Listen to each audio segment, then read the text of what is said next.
আসসালাতু আসসালামু আলা রসুলিহিল করিম ওয়া আলা আলিহি ওয়া সাহাবিহি আজমাইন। আসসালামু আলাইকুম ওয়া রাহমাতুল্লাহি ওয়া বারাকাতুহু। আমি মোহাম্মদ সাইদুল্লাহ, জিন ও জাদুর আধ্যাত্মিক চিকিৎসক। সম্পূর্ণ কোরআন এবং সুন্নাহর আলোকে চিকিৎসা দিচ্ছি আল্লাহর রহমতে। এটা একটা কোরআনের মুজেজা। এটা সবার মাঝেই কাজ করে, কিন্তু আমরা বুঝতে পারি না।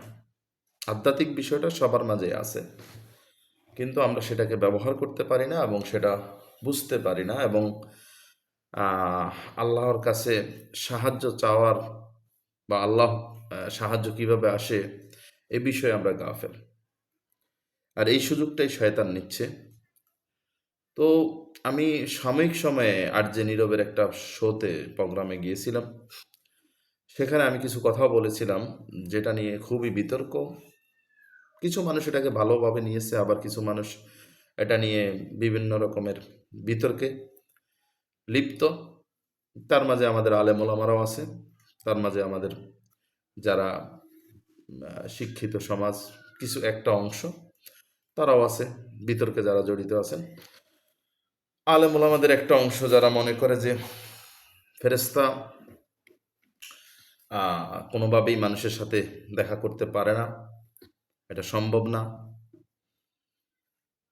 তাদের সাথে যোগাযোগ করার কোনো ওয়ে নাই। তো কিন্তু এর ব্যাপারে তারা আমাকে কোনো দলিল দিতে পারবে না, এটা আমি নিশ্চিত। তারা এটা শুধু একটা আন্দাজের উপর একটা কথা বলতে পারে যে এর আগে হয় নাই বা কেউ করে নাই বা কেউ করতে পারে নাই, এরকম একটা আন্দাজের উপর। আমি এই বিষয়টা নিয়ে কোরআন আমাদেরকে কি বলে, ফেরেশতারা কি মানুষকে সাহায্য করে? হ্যাঁ, ওনারা কিন্তু বলে যে ফেরেশতারা মানুষকে সাহায্য করে এবং ফেরেশতা আল্লাহর হুকুমে মানুষকে সাহায্য করে। তো আমি সেম এই কথাটাই বলছি যে আল্লাহর হুকুমে ফেরেশতারা আমাকে সাহায্য করে এই চিকিৎসা করার জন্য। এখন একটা জিনিস, পৃথিবীতে ব্ল্যাক একটা পাওয়ার, শয়তানের একটা শক্তি যে আছে, যেটা আমাদের মাঝে প্রভাব বিস্তার করে। যেই ব্ল্যাক পাওয়ারের কারণে, যেই ব্ল্যাক ম্যাজিকের কারণে বা যেই শয়তানি শক্তির কারণে আমরা অসুস্থ হই, বিভিন্ন রকমের রোগাক্রান্ত হই, আমাদেরকে শয়তান ভুল পথে পরিচালিত করে। এই যে একটা পাওয়ার আমাদের পিছনে কাজ করতেছে, এটার এগেইনস্ট বা এটার বিপরীত পাওয়ারটা কি? এটার বিপরীত পাওয়ারটা হচ্ছে আল্লাহ তাআলার শক্তি, আল্লাহ তাআলার পাওয়ার। তো আল্লাহ তাআলার পাওয়ার যেটা, সেটা কিভাবে কাজ করে? আমরা জানি প্রত্যেকটা ক্ষেত্রে আল্লাহ তাআলা ফেরেশতাদেরকে দিয়ে কাজ করিয়ে থাকেন। এখন আপনি চিকিৎসার ক্ষেত্রে আমাদের যারা চিকিৎসক আছে এই রুহানি জগতের অথবা জিন এবং জাদুর যারা চিকিৎসা দিয়ে থাকেন, তাদের অধিকাংশই শুরু থেকেই এই চিকিৎসা দিতে গিয়ে তারা শিরকে লিপ্ত হয়ে যায়, শিরক করে ফেলে।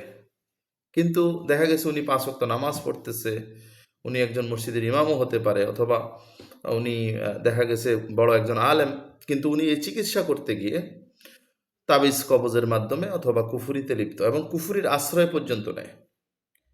এখন এটা পরিষ্কার একটা বিষয় যে আল্লাহ তাআলা অবশ্যই এটা থেকে বাঁচার জন্য উপায় দিয়েছেন, আর সেটা সঠিক পথে বাঁচার জন্য অবশ্যই উপায় আছে। আপনাকে কেন কুফুরি ধ্বংস করার জন্য কুফুরির আশ্রয় নিতে হবে? আর কুফুরি দিয়ে কি কুফুরি ধ্বংস করা সম্ভব? এটা আসলেই সম্ভব নয়। অনেকে মনে করে হ্যাঁ সম্ভব, সম্ভব নয়। আসলে কুফুরি দিয়ে যে কুফুরি ধ্বংস করা হয় সেটা ধ্বংস হয় না। মূলত সেটা একটা ধোঁকা, ওইটাও একটা ধোঁকা। ধোঁকা দেয় শয়তান। সাময়িকভাবে সুস্থ হয় রোগী, কিন্তু ভিতরে ভিতরে রোগীকে অনেক বেশি ক্ষতি করতে থাকে এবং দীর্ঘমেয়াদী রোগী অসুস্থ হয়।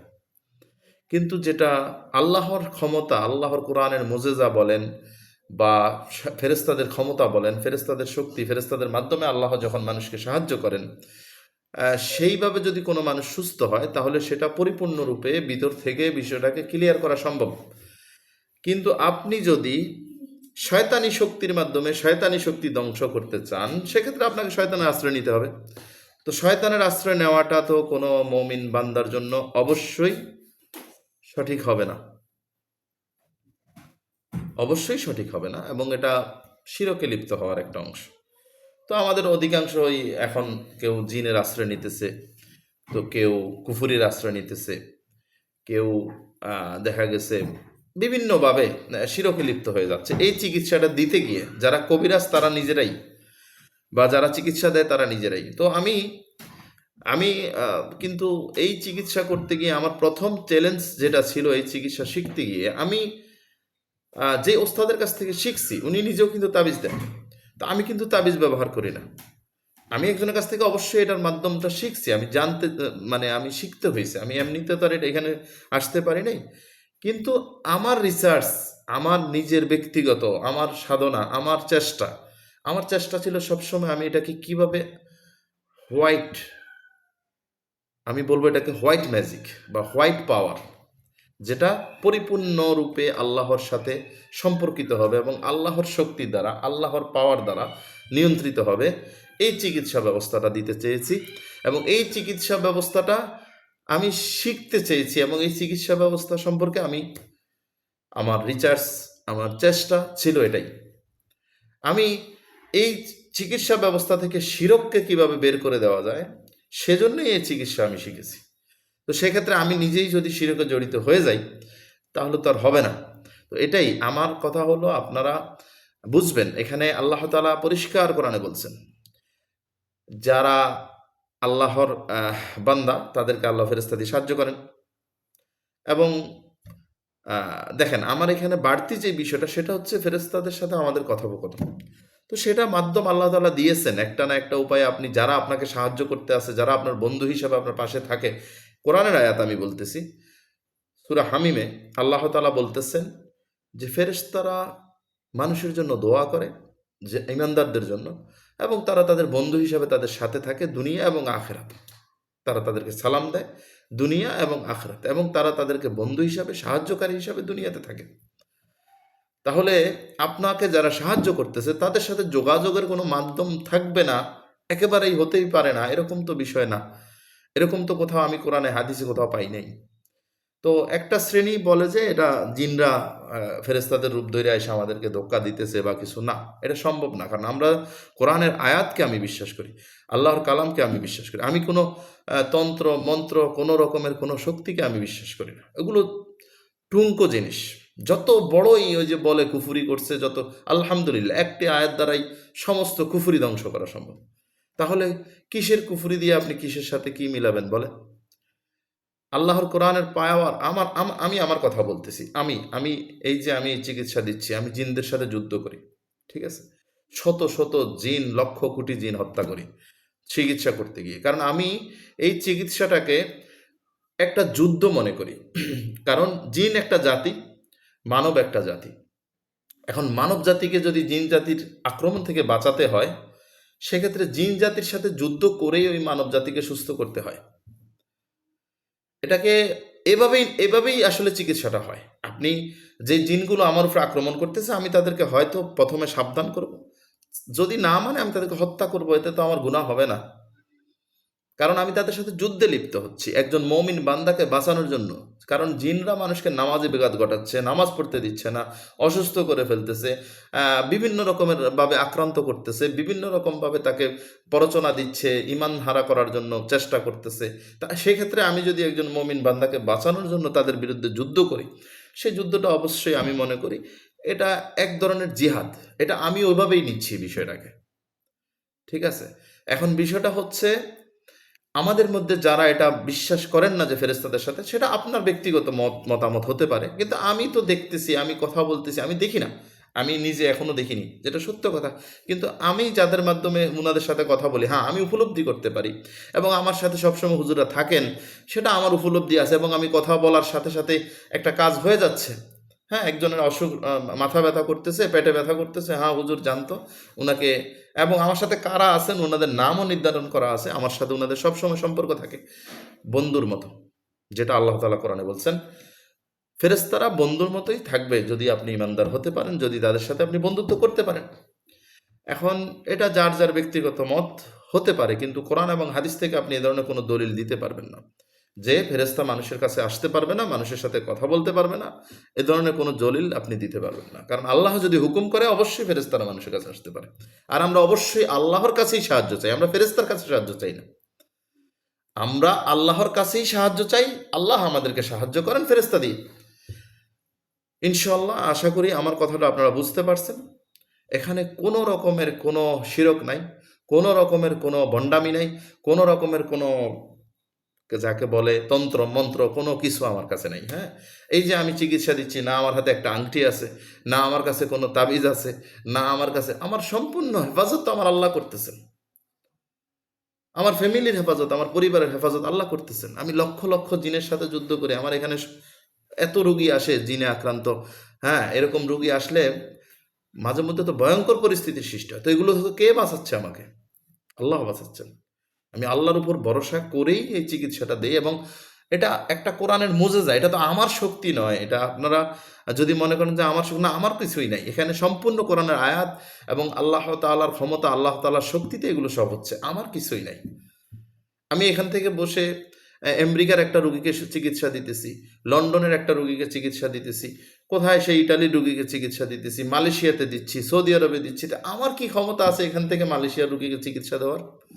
এগুলো সব আল্লাহ যদি চান সব কিছু সম্ভব, অসম্ভব কিছুই না। আমি এখান থেকে বসে মালয়েশিয়ার রুগীকে চিকিৎসা দিচ্ছি, ছটফট করতেছে রুগী, আলহামদুলিল্লাহ চিকিৎসা দিচ্ছি, সাথে সাথে আবার কমে যাচ্ছে। হ্যাঁ, আবার আক্রমণ হয়। আমি আবারও বলতেছি, এই জিন জাতির চিকিৎসাটা হচ্ছে জিনদের সাথে একটা যুদ্ধ। যদি আমরা সেই যুদ্ধে তাদেরকে শেষ করে ফেলতে পারি পরিপূর্ণরূপে, তখন রুগীটা সুস্থ হয় পরিপূর্ণ। আর যদি তাদের কিছু অংশ থেকে যায়, বারবার আক্রমণ হতে থাকে, বারবার আক্রমণ হতে থাকে। আমাদের সমাজে একটা ধারণা আছে যে জিনের রুগী মনে হয় জীবনে একবারই আক্রান্ত হয়, আর দ্বিতীয়বার আক্রান্ত হবে না। তাকে সুস্থ করে ফেললে, হুজুরের কাছে গেলাম, একটা তাবিজ দিয়ে দিলাম, বা জিনকে বোতলে বন্দি করে ফেললো, আর মনে হয় ওই রুগী আক্রান্ত হবে না। এটা একটা সম্পূর্ণ একটা ভুল ধারণা। জিনের রুগী যেরকম আপনার সর্দি আছে, যেরকম অ্যালার্জি সবসময় থাকে, জিনের রুগীরা এরকম আক্রান্ত হওয়ার সম্ভাবনা থাকে। কারণ হচ্ছে জিন জাতি সব সময় মানুষের পিছিয়ে লেগে থাকে, সব সময় তারা মানুষের ক্ষতি করার চেষ্টা করবেই, তাদের জীবনের মায়া নাই। এই ক্ষেত্রে আপনি আল্লাহর দেনে নাই, কিন্তু তারা ঠিক মতোই শয়তানের দেন করে, তারা ঠিক মতোই শয়তানের কাজটা শয়তানকে কাজটাকে আঞ্জাম দেওয়ার জন্য তাদের জীবন বিসর্জন দিয়ে দেয়। কিন্তু আপনি আর আমি আমাদের ইমান দুর্বলতার কারণে আজকে এই হামলার শিকার হচ্ছি। এই রুগী, এই জিনে আক্রান্ত রুগী যারা, শত শত রুগী আছে যারা লক্ষ লক্ষ টাকা নষ্ট করতেছেন হাসপাতালে, এখানে সেখানে, ঠিক আছে, কিন্তু আমাদের এখানে আসলে আপনাদের ধৈর্য থাকে না, অধৈর্য হয়ে যান। আমার এখানে এমন রুগী, আপনারা এমন কোনো রুগী নাই যে আমার এখানে আসলে কিছু না কিছু সে উপকার পাবে, কিছু না কিছু পাবে। তারপরও তাদের বিশ্বাস হয় না, তারপরও তারা চলে যায় ডাক্তারের কাছে, তারপরও তারা দেখা গেছে 15 দিন ট্রিটমেন্ট নিয়ে আর যোগাযোগ করে না। কিন্তু এগুলো রোগ, এগুলোকে সেই দীর্ঘমেয়াদীভাবে চিকিৎসা নিতে হবে, দীর্ঘমেয়াদী তাদের সাথে যুদ্ধ করতে হবে। হয়তো আপনি একদিনে ভালো হইতে পারেন, আমার এমনও রুগী আছে একদিন চিকিৎসা দিছি আলহামদুলিল্লাহ ভালো হয়ে গেছে। কিন্তু এমনও রুগী আছে 9 মাস ট্রিটমেন্ট দিয়ে ভালো করতে পারি না, 1 বছর চিকিৎসা দিয়ে ভালো করতে পারি না। হ্যাঁ, কিছু উন্নতি হয়েছে, কিন্তু পরিপূর্ণ সুস্থ হয় নাই। এরকম অনেক রুগী আছে আমার, যাদেরকে নিয়ে আমি নিজেই চেষ্টা করতেছি, সবসময় চেষ্টা করতেছি, চিকিৎসা দিচ্ছি, চিকিৎসা তারাও নিচ্ছে আলহামদুলিল্লাহ ধৈর্যের সাথে, কিন্তু সুস্থ হচ্ছে না পরিপূর্ণ। যদিও আমি চিকিৎসা দিলে তারা একটু আরাম বোধ করে, দেখা গেছে আবার আক্রমণ হয়।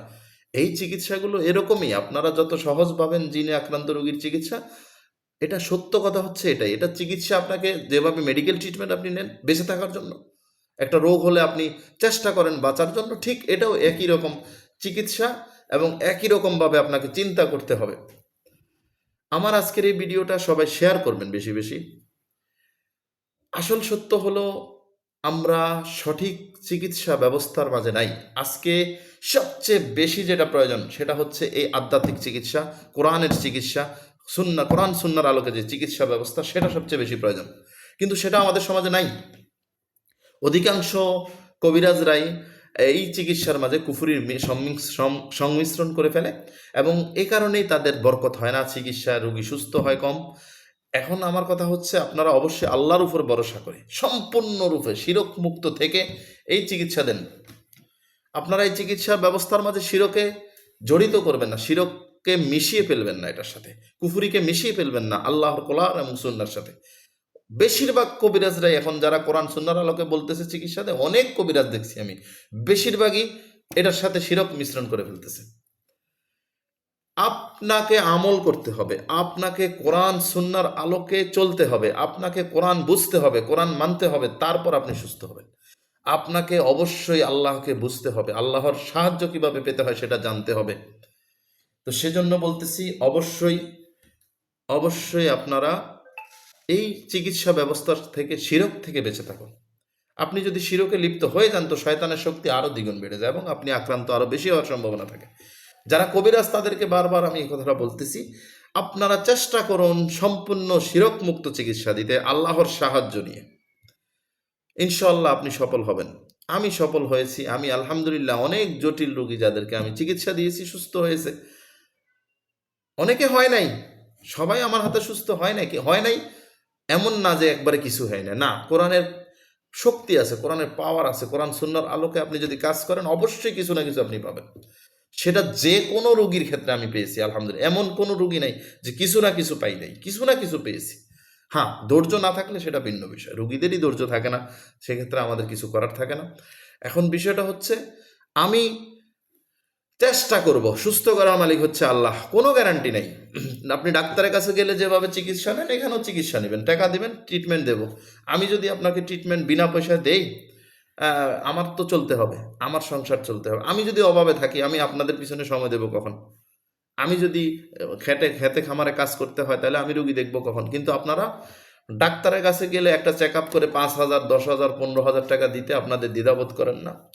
হুজুরের কাছে আসলে আপনাদের সমস্যা শুরু হয়ে যায় এবং ধৈর্যও থাকে না। আমি 3 মাস ট্রিটমেন্ট দিয়ে আপনাকে প্রতি সপ্তাহে একবার দেখে আর 15 দিন একবার দেখে আপনার থেকে যদি 10,000, 15,000 বা 20,000 টাকা নেই বা 5,000 টাকা নেই, কিন্তু আপনার কাছে সেটা, কিন্তু ওই একই রোগী দেখা গেছে হাসপাতালে লক্ষ টাকা খরচ করে তারপর আমার কাছে আসতেছে, অথচ আমার কাছে এসে আর টাকা খরচ করতে রাজি নাই। এখন আমি কিভাবে ট্রিটমেন্ট দেব? আমি কিন্তু এটাকে আবারও বলতেছি, আমি চিকিৎসা দিই, হ্যাঁ, আমি চিকিৎসক। যেরকম ডাক্তার চিকিৎসা দেয় ঠিক এভাবে আমিও চিকিৎসা দিই। হতে পারে এটা কোরআন সুন্নাহর আলোকে আধ্যাত্মিক চিকিৎসা, তার মানে এটা না এখানে ফ্রি একদম ট্রিটমেন্ট করতে হবে, এরকম কোনো কিছু না এখানে। ঠিক আছে, আপনি চিকিৎসা নিতে হলে ডাক্তারের কাছে যেভাবে টাকা খরচ করেন, আপনি কোরআন সুন্নাহর আলোকে ট্রিটমেন্ট নেবেন, এখানেও টাকা খরচ। কিন্তু আপনার ডাক্তার সুস্থ করতে পারতেছে না যে রোগ, সেটা আমাদের দ্বারা ভালো হচ্ছে। আপনাকে বুঝতে হবে, আপনি ডাক্তারের কাছে গিয়ে চেক আপ করে লক্ষ টাকা শেষ করে ফেলেছেন, সুস্থ হচ্ছেন না, আর আমার কাছে এসে ট্রিটমেন্ট নেবেন, উপকার কমার পাচ্ছেন, তারপরও আপনি টাকা খরচ করতে না পারলে সেটা আপনার ব্যর্থতা। ঠিক আছে, আমি টাকা ছাড়া চিকিৎসা করি না, এটার কারণ হচ্ছে এটা, এখানে কোরআন এবং সুন্নাহর যে একটা শক্তি, এটাকে অবমাননা করা হবে। কেন? আপনি একজন ডাক্তার, যখন সে স্কুল থেকে পড়ে সে ডাক্তার হয়েছে, সে চিকিৎসা দিতেছে, তো সে যদি যেই রুগী সুস্থ করতে পারে না, সেই রোগী আমি সুস্থ করব, সেই রোগী আমাকে কেন টাকা দেবে না? কেন আমি ফ্রি আপনাকে ট্রিটমেন্ট দেব? কেন আপনারা এখানে টাকা খরচ করতে পারবেন না? এটা মাথায় রাখবেন। আমি একদম স্পষ্টভাষী মানুষ, একদম স্পষ্ট কথা বলি, আমার ভিতরে কোনো কিছু নাই। আমার কথা হচ্ছে, কোরআন সুন্নাহকে কোনোভাবে অবমাননা করা যাবে না। কোরআন সুন্নাহর মূল্য ওই ডাক্তারি বইয়ের চেয়ে কম না, অনেক বেশি, অনেক বেশি তার চেয়ে। হ্যাঁ, আমরা যে কোরআন শিখি, কোরআন থেকে আমল করতেছি, আমি যে আপনার জন্য একটা জাতির সাথে যুদ্ধ করতেছি, তারপর আপনাকে সুস্থ করতে হয়, সেটা আপনাকে বুঝতে হবে। ওই ডাক্তারের কিন্তু কোনো রিস্ক নাই, সে আপনার একটা অপারেশন করে দিছে, একটা কেটে ফেলছে, তার কোনো সমস্যা নেই। কিন্তু আমরা আমাদের ভবিষ্যৎ প্রজন্ম পর্যন্ত বিপদের সম্মুখীন হব আপনার জন্য, আপনাকে চিকিৎসা দিতে গিয়ে, আপনাকে সুস্থ করতে গিয়ে। কিন্তু কেন? কেন আমরা আমরা কি শুধু টাকার জন্য এটা করতেছি? না, আপনার মানুষের উপকার করার জন্য, শয়তানের বিরুদ্ধে যুদ্ধ করতেছি আমি। হ্যাঁ, কিন্তু আমিও সচ্ছলভাবে চলতে হবে, আমাকেও, আমারও সংসার আছে, আমারও বাচ্চা কাচ্চা আছে, আমারও ফ্যামিলি আছে, তাই না? তো আমি যদি মানে অভাবে থাকি, তো আমি আপনাদের খেদমত করবো কিভাবে? সেক্ষেত্রে অবশ্যই টাকা নেওয়া হয়। তো এই জন্য যারা আসবেন আমার কাছে, আমি কাউকে ফ্রি চিকিৎসা দেই না, এবং আমার মোটামুটি টাকা লাগে আমার কাছে ট্রিটমেন্ট নিতে। যদিও অনেক হুজুর 50,000, 1,00,000 হেলিকপ্টার টাপ্টার নিয়ে চিকিৎসা দেয়, এরকম না, আমি কোথাও যাই না, আমি বাড়িতে বসে থাকি, এখানেই চিকিৎসা দিই। এবং আমার টাকার পরিমাণ 5 থেকে শুরু, 10, 15, 20, 30 রুগীর বুঝে এরকম পরিস্থিতি হয়, এরকম হয়। আর সেটা 3 মাসের জন্য। যে কোনো রুগী আমি 3 মাসের কোর্স করি, একদিনের কোনো ট্রিটমেন্ট নাই। 3 মাস পর্যবেক্ষণ করি, রুগী সুস্থ করার মালিক আল্লাহ, যদি সুস্থ হয় হবেন, না হলে চিকিৎসা চালাই দিতে হবে যতদিন সুস্থ না হন। তবে একটা বিষয় যেটা বলবো যে এটা আপনার জিনের সমস্যা, অবশ্যই ইনশাআল্লাহ সেটা সত্য, কারণ আল্লাহ তাআলা আমাকে সেই ক্ষমতা দিয়েছেন, বোঝার ক্ষমতা দিয়েছেন কোনটা জিনে আক্রান্ত রোগী এবং কোনটা মেডিকেল প্রবলেম, এগুলো ক্ষমতা আল্লাহ আমাকে দিয়েছেন। সেক্ষেত্রে আমি আপনাদের এই উপকারটা করি। হ্যাঁ, আরেকটা বিষয়, এই যে টাকা পয়সার বিষয় বলতেছি, তো এই কথাটা না বললেই নয়। লাস্ট এই আমার কাছে এই 1 মাসে যে পরিমাণ ফোন আসছে, শুধু রুগীদের হাজিরা আমি দেখছি। সবাই যেভাবে হাজিরা দেখার জন্য টাকা নেয়, 500, 1000 টাকা করে নেয়। আমি যদি ওই টাকাটা এই কয়দিনে নিতাম, ঠিক আছে, আমার মনে হয় আমি মিনিমাম তো 1000 হাজিরা দেখছি। তো 1000 হাজিরা যদি দেখা হয়, তো আপনারা বলেন 500 টাকা করে নিলে কত টাকা আসে? আপনারাই বলেন। আমি 1 টাকাও নেই। কিন্তু আমি চিকিৎসার ক্ষেত্রে টাকা ছাড়া কোনো চিকিৎসা করি না। আপনাকে জানিয়ে দেওয়ার দায়িত্ব, আল্লাহ আমাকে ক্ষমতা দিয়েছেন, আমি আপনাকে জানিয়ে দিয়েছি। আমি যে আপনার পিছনে 3 মাস শ্রম দেব, সেজন্য আমি টাকা ছাড়া আপনাকে পিছনে শ্রম দেব না। কিন্তু জানিয়ে দেওয়ার বিষয়টাকে আমি সম্পূর্ণ ফ্রি দিতেছি। হ্যাঁ, 500 টাকার নেওয়া নেই না, ওটা আপনাকে জানিয়ে দিচ্ছি আপনার রোগটা কী কারণে হচ্ছে, কী কারণে আপনি অসুস্থ হচ্ছেন। বাকিটা আপনি চিকিৎসা কোথায় নেবেন না নেবেন সেটা আপনার ব্যক্তিগত ব্যাপার। তো আজকে এই পর্যন্তই। আসসালামু আলাইকুম ওয়া রাহমাতুল্লাহি ওয়া বারাকাতুহু।